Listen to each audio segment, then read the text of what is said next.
4th and 5th grade. So this week we're going to be working on some wavy word art.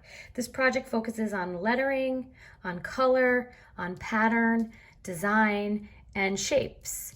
Shapes are not just your popular geometric shapes like triangles or rectangles or squares. Any enclosed area is a shape. So anytime a line crosses over another line and encloses an area, that area is a shape. So you can see I've colored in each of these shapes a different color, almost like puzzle pieces.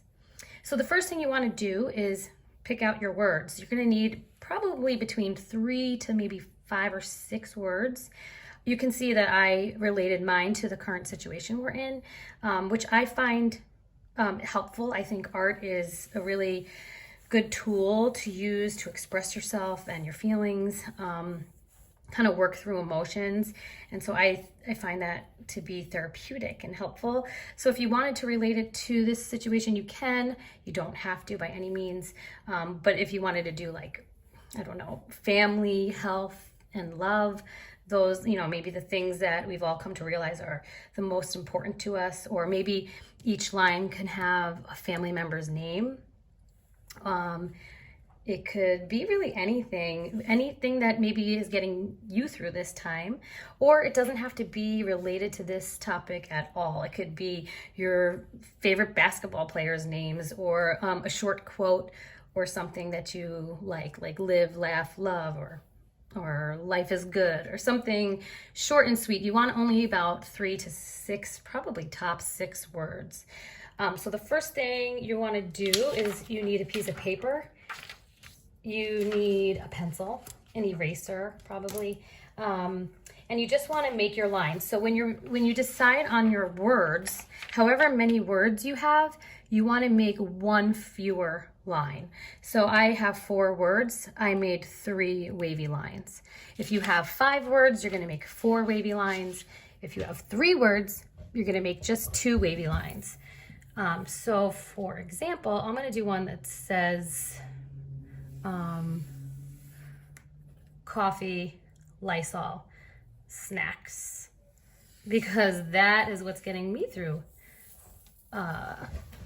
this quarantine. So here are now I have 3 sections and 2 lines. When you start with your lettering, you want to pretend like you're stretching your letters out, like you're pulling them from their head and their feet. Each letter gets pulled and stretched so that it touches the top of your paper and the line. Those are kind of uneven, so I'm going to do that again.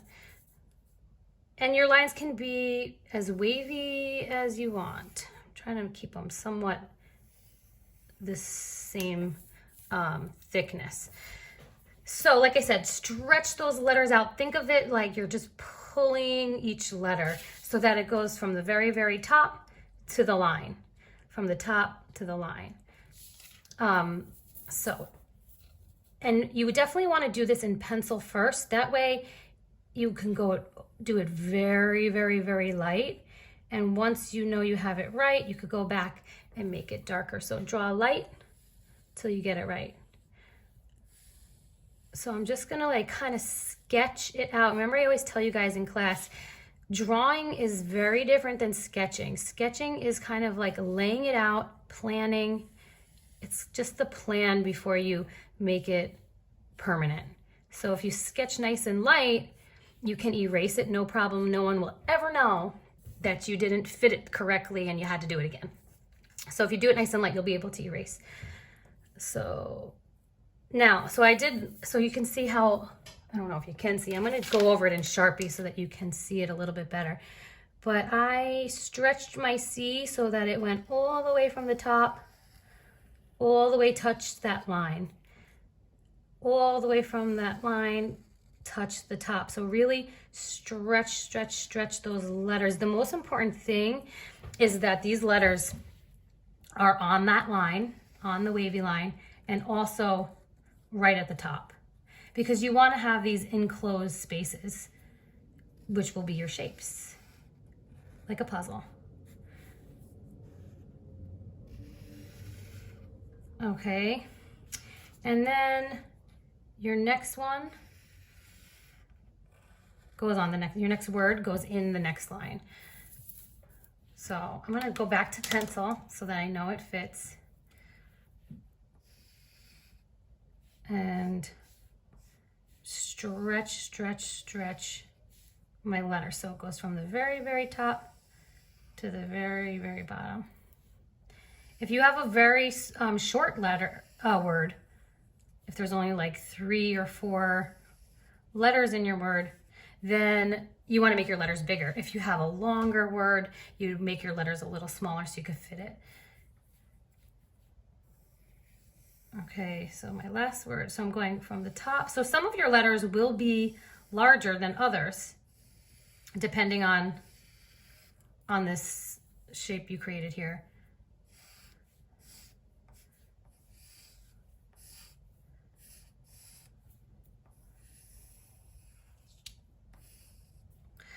All right, I kind of messed up the bottom, but that's all right. You get the idea. So you want to go over your wavy lines.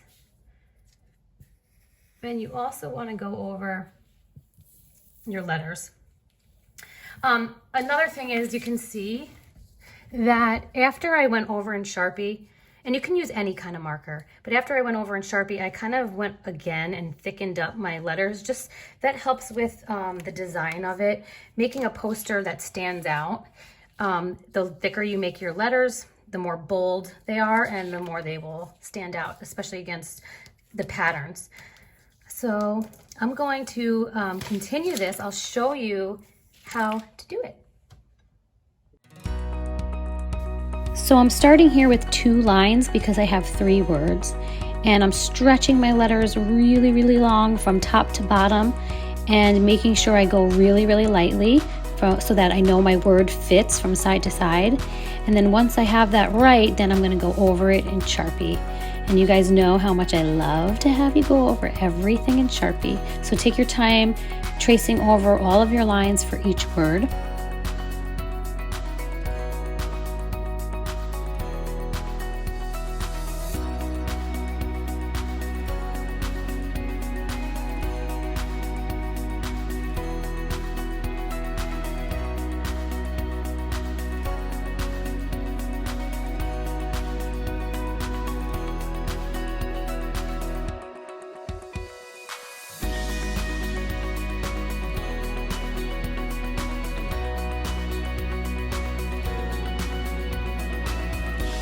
So now I'm starting to add some patterns and textures into different spaces. You could do that in all of your shapes if you want to be really ambitious, or you could do it in none. It's really up to you. You are the artist, and that's your creative decision to make.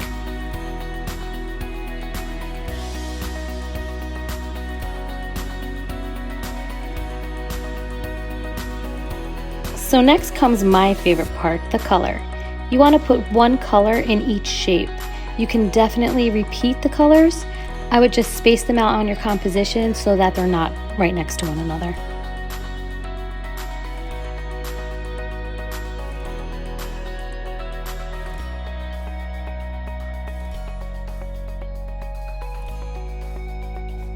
If you wanted to, you can even do a different color scheme per line. So you could do all warm colors on one line and all cool colors on the next. But again, that's up to you. You're the artist, and that's your decision to make.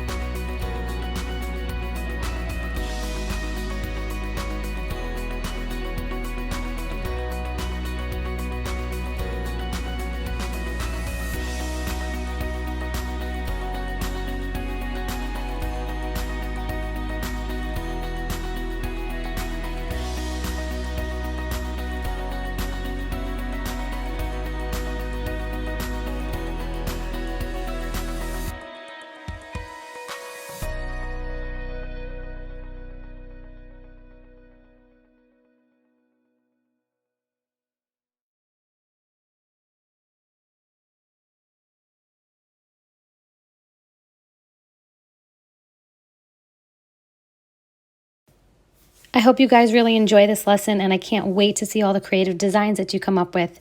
Have fun!